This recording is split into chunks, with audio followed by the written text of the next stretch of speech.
कैसे हैं आप सब। आई होप आप बहुत बढ़िया होंगे। हम कर रहे थे chapter number 4 that is the new economic policy. हमने लिबरलाइजेशन और प्राइवेटाइजेशन को पूरा कवर कर लिया था। अब बारी आती है ग्लोबलाइजेशन की। आपको पूरा बनता है ना लिबरलाइजेशन और प्राइवेटाइजेशन, तभी आगे बढ़िएगा। नीचे लिंक्स हैं, आप पहले लिबरलाइजेशन पढ़िए, प्राइवेटाइजेशन समझिए, फिर इस पर आइए। ग्लोबलाइजेशन मतलब क्या होता है? ग्लोबल वर्ड का मतलब होता है कि मैं वर्ल्ड वाइड काम करूं, राइट? कोई इंपोर्ट और एक्सपोर्ट में रिस्ट्रिक्शंस ना हो, हम वहां से इंपोर्ट ईजिली कर पाए, हमारे यहाँ से एक्सपोर्ट ईजिली चला जाए। सो increasing openness between the countries, growing economic interdependence, कि हम एक दूसरे पे भाई डिपेंड रहे। देखिए, जिसकी जो सुपर पावर होती है ना वो यूज करे। एक कंट्री में सारी सुपर पावर्स तो नहीं हो सकती, तो जिस कंट्री की जो सुपर पावर है वो यूज करे और दूसरे कंट्रीज को बेनिफिट करे।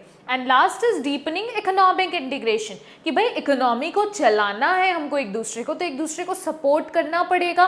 That is economic integration. So basically main मुद्दा क्या था? Unrestricted flow of goods and services, की कोई भी गुड्स एंड सर्विसेज में एक्सपोर्ट इंपोर्ट में दिक्कत ना हो। टेक्नोलॉजी हम इजीली इंपोर्ट एक्सपोर्ट कर पाए इंडिया और रेस्ट ऑफ द वर्ल्ड के बीच में। बेसिकली हमको किस चीज़ की नीड थी? हमको कैपिटल की नीड थी। तो हम हमेशा से चाहते थे कि भाई अनरिस्ट्रिक्टेड इंपोर्ट हो जाए कैपिटल का from developed countries to India, क्योंकि हम अभी तक तो डेवलप हुए ही नहीं है, राइट? देखिए, जब हम ग्लोबलाइजेशन पढ़ते हैं ना तो एक टर्म बहुत प्रेवलेंट होता है जो कि है आउटसोर्सिंग।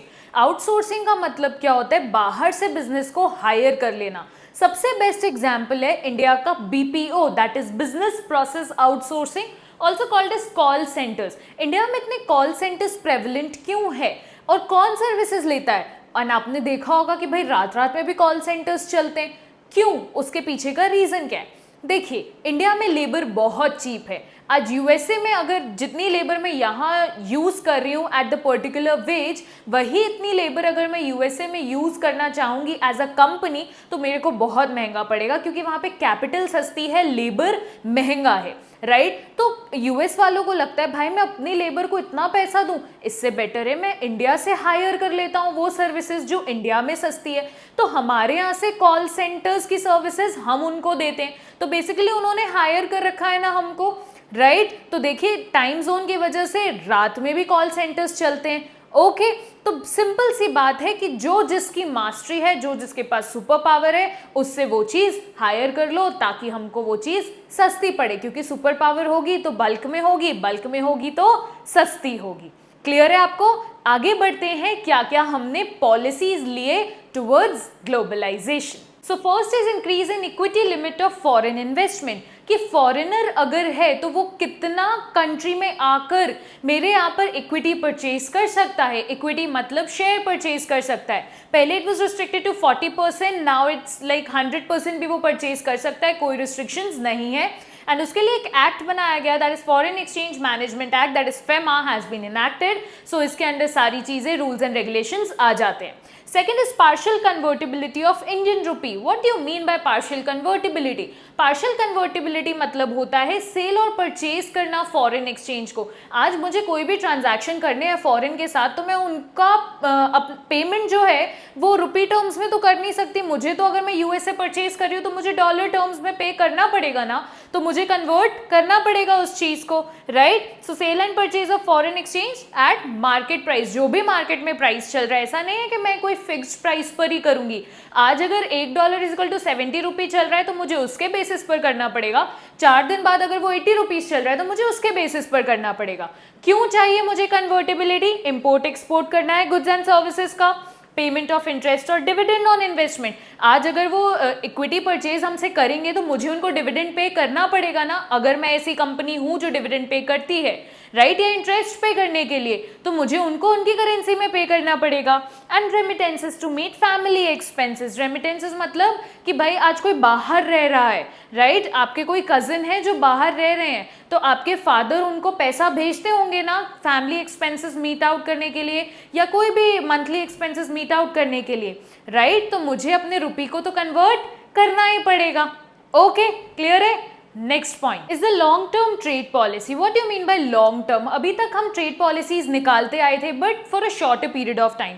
लॉन्ग टर्म मतलब अब 5 साल के लिए तो हमने ये फिक्स कर ही दिया है कि all restrictions and controls have been removed, open competition is encourage, क्योंकि अब मैं चाहती थी कि डिफरेंट डिफरेंट कंट्रीज के साथ हम compete करें। देखिए जब हम compete करते हैं ना तो हमारी क्वालिटी अपने आप इंप्रूव हो जाती है। आज आप सिर्फ अपने आप से एक रूम में बैठकर सिर्फ पढ़ाई करेंगे, आपको लगेगा यार मुझे तो सब आता है, लेकिन अगर 4 लोग और होंगे, आप पूरी क्लास को जब देखते हैं तो ऐसा लगता है नहीं यार वो तो मुझसे अभी भी आगे है, तो मुझे तो अपने आप को और स्पीड अप करना पड़ेगा, राइट। तो जब आप कॉम्पिटिशन्स में जाते हैं तो क्या होता है, आपको रियलिटी चेक मिलता है।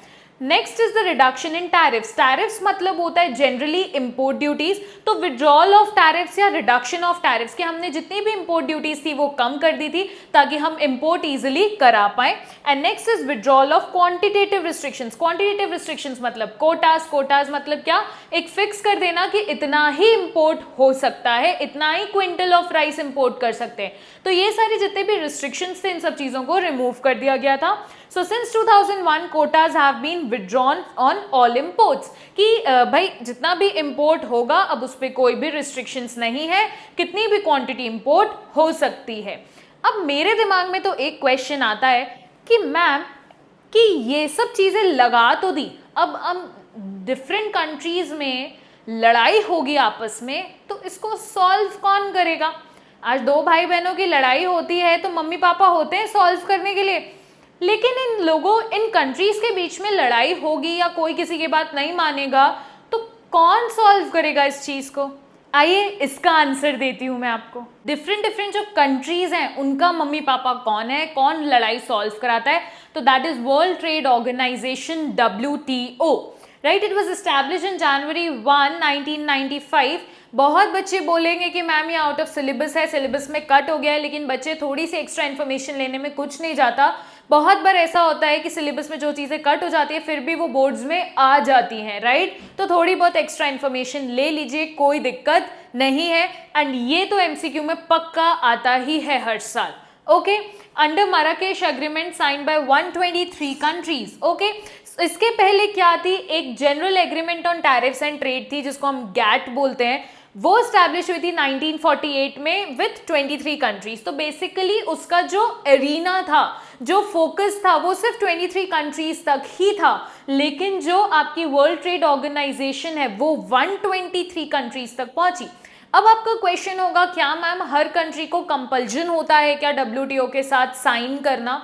साइन करना इन द सेंस कि भाई मैं WTO के अंदर मैंने साइन कर लिया, इसका मतलब कि मेरी अब कोई भी प्रॉब्लम्स होगी तो मैं डायरेक्टली WTO को अप्रोच कर सकती हूँ। बिल्कुल भी हर कंट्री के लिए कंपल्जन नहीं होता है, इट्स देयर पर्टिकुलर चॉइस। अब आप बोलेंगे कि मैम इसका डिसीजन कौन लेता है, तो बेसिकली हर कंट्री से एक रिप्रेजेंटेटिव होता है WTO का, फिर वो जो रिप्रेजेंटेटिव्स होते हैं वो आपस में मिलकर अपने WTO के प्रेसिडेंट को चूज करते हैं। क्लियर है। WTO का काम क्या है, बेसिकली कोई भी टैरिफ या नॉन टैरिफ बैरियर्स ना लगा पाए। टैरिफ बैरियर्स मतलब import duties, non tariff barriers मतलब कोटास, राइट। सबको फ्री कॉम्पिटिशन्स हो, सबके जो अग्रीमेंट्स हो वो स्मूथ हो, कोई ऐसा नहीं हो कि मैंने टैरिफ बैरियर्स हटा दिए और सामने वाले कंट्री ने नहीं हटाए, राइट। सो ये स्मूथ फ्लो के लिए है कि smooth flow of goods and services होता रहे। जो भी कहीं पर भी कोई भी पेंच फंसता है या कहीं पर भी कोई लड़ाई होती है तो हम WTO को अप्रोच कर सकते हैं। क्लियर है आपको। हमने ग्लोबलाइजेशन कवर कर लिया, लोगों की लड़ाई होती है, कंट्रीज की लड़ाई होती है, तो कौन सॉल्व करता है वो देख लिया, राइट। तो लिबरलाइजेशन, प्राइवेटाइजेशन और ग्लोबलाइजेशन यहाँ पे खत्म होता है। तो next and the last video बची है इसकी कि पूरे LPG पॉलिसीज का हम गुड इफेक्ट और बैड इफेक्ट देखेंगे और बेसिकली कंक्लूजन देखेंगे, राइट। तो इतना कवर कर लीजिए। LPG पॉलिसीज पहले खुद पढ़ेंगे तब तो उसका कंक्लूजन पढ़ पाएंगे, right? So till then, subscribe to my YouTube channel. Also don't forget to press the bell icon so that you can get notified every time the video comes up. मिलेंगे जल्दी नेक्स्ट वीडियो के साथ। Tata, bye bye.